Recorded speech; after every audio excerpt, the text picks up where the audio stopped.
오늘 본문 누가복음 9장 18절부터 27절 말씀은 8장부터 계속되고 있는 예수님이 누구신가라고 하는 질문에 대해서 구체적인 대답이 제시되어지고 있습니다. 특별히 제자인 베드로의 고백을 통하여서, 그리고 이제 예수님 자신을 통하여서 예수님이 누구인지에 대하여서 조금씩 밝혀지고 있는 것입니다.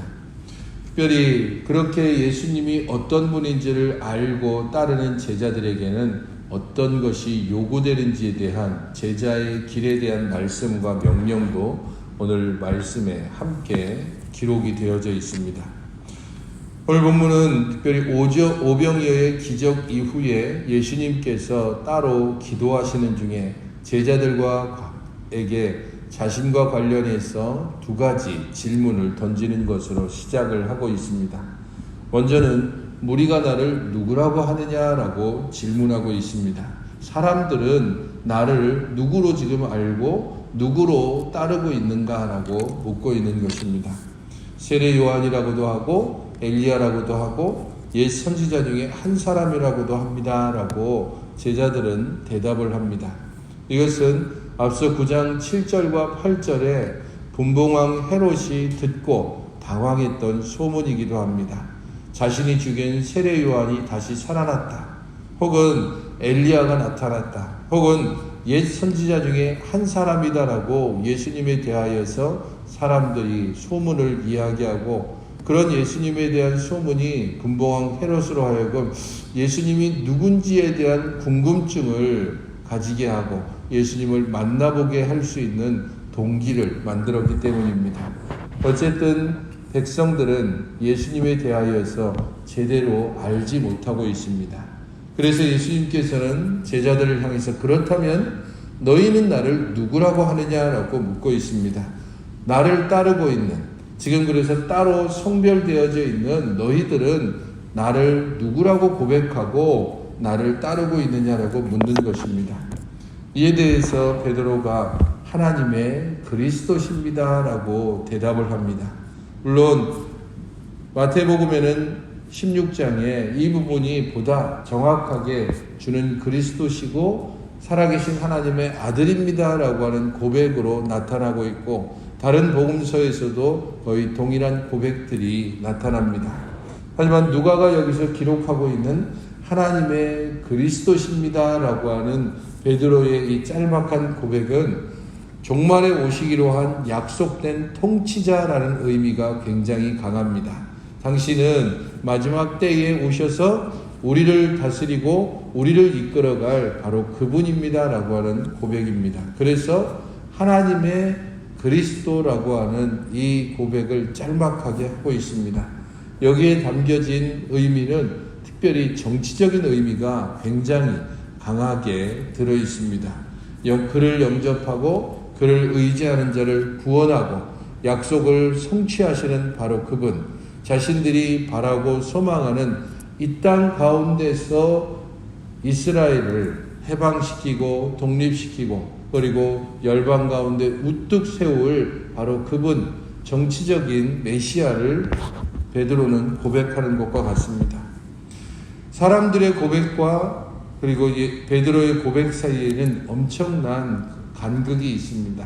그만큼 베드로는 예수님이 누구신가라고 하는 질문에 대해서 보다 예수님의 그 모습에 가까이 다가가기는 했지만, 실제적으로 예수님이 정치적인 메시아라고 하는 이 부분만을 강조해서 고백함으로써 예수님께서 단순히 우리들의 육의 문제, 우리들의 일상의 문제를 해결하는 그런 분으로만 고백하고 있습니다. 이런 베드로의 고백을 듣고 예수님께서는 자신이 당할 고난과 죽음에 대해서 처음으로 말씀을 하고 있습니다.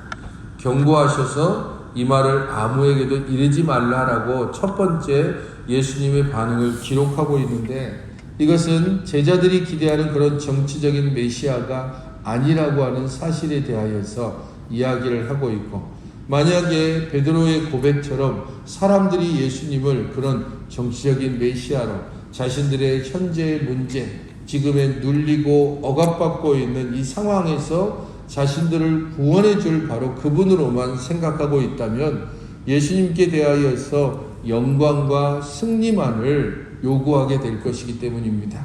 그래서 이 영광과 승리 이전에 받을 고난에 대하여서 첫 번째로 말씀을 하고 있는 것입니다. 인자가 고난을 받고 죽임을 당하고 살아나야 할 것이다 라고 말씀하는 것입니다. 인자가 많은 고난을 당한다라고 하는 것은 사람이 생각하고 있는 메시아와 하나님께서 세우시는 구주가 얼마나 다른가 하는 것을 보여줍니다. 인자가 고난을 당한다, 메시아가 고난을 당한다는 것은 사람들은 생각할 수 없기 때문입니다. 더더군다나 인자가 죽임을 당합니다.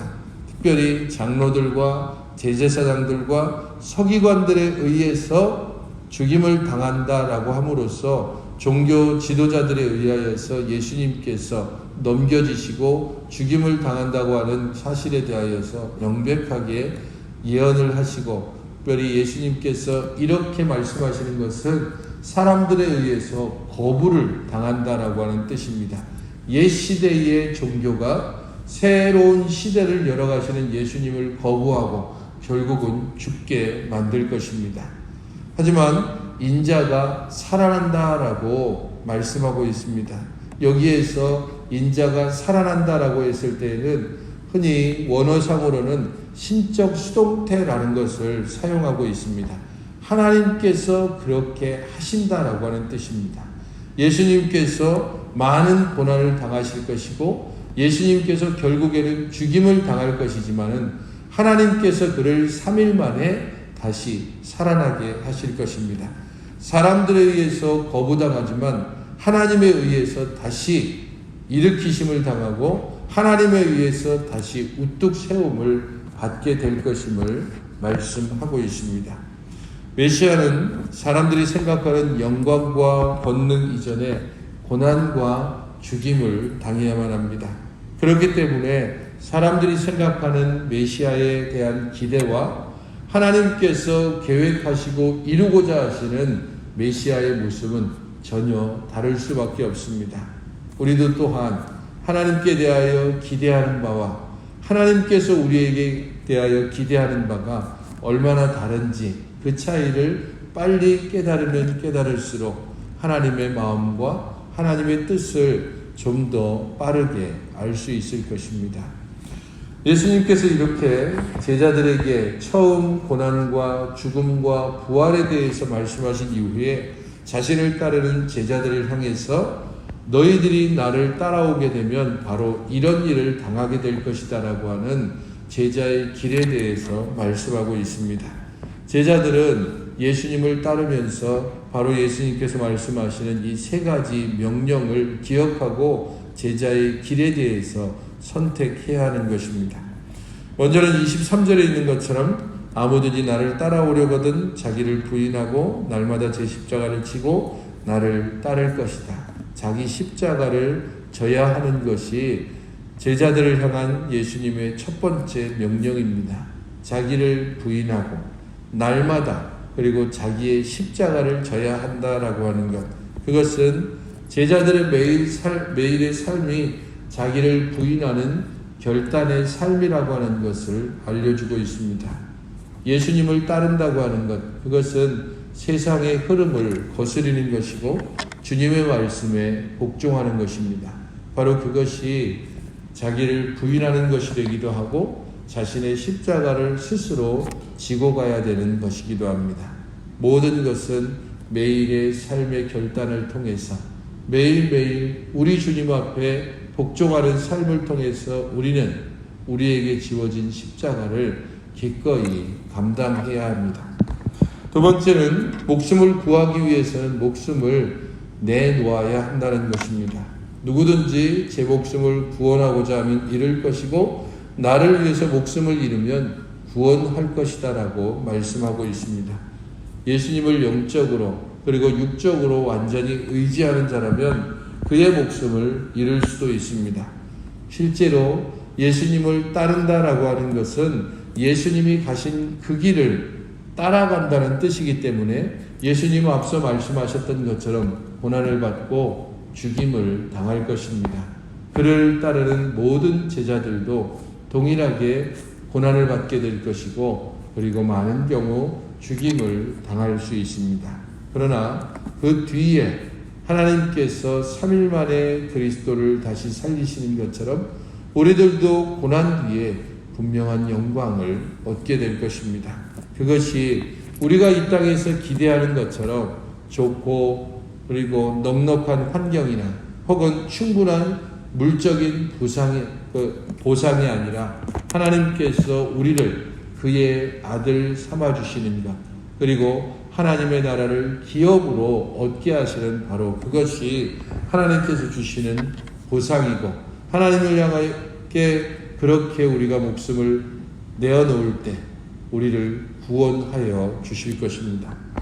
26절은 세 번째 명령으로서 인자를 부끄러워하지 말라는 것입니다.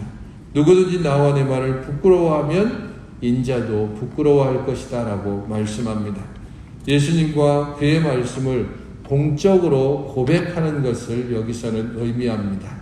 어느 곳에서든지 그냥 개인적인 신앙으로 살아가는 것이 아니라 우리가 이 땅의 소금이고 우리가 이 땅의 빛으로서 주께서 우리를 세워주셨기에 공적인 고백과 공적인 그리스도인의 삶을 통하여서 명백하게 우리의 삶이 그리스도를 증거하는 삶이 되어야 합니다.